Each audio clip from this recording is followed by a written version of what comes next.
সাথে 1 মিনিট কথা কই ভাবির আগুনে লাগাইলি ওরা দে 12 দিন দূরে ফিরে দে ওই যে বেকার কি হাস তুই দেখি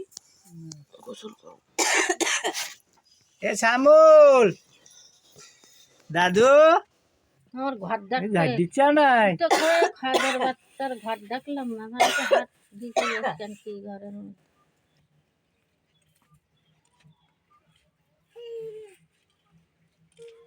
ও ঝাড় পুরো উঠুন সব ঝাড় দিবাই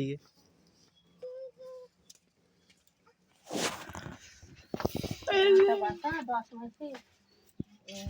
10 মাসে বাচ্চা দিতে কখনই বনিতে মেরি ওর মা ওই ঘাস কাটতে গেছে আর দাদু এ শ্যামল এ দাদু শ্যামল হ্যাঁ এ তুমি ঢালু দিয়ে আছো নিচে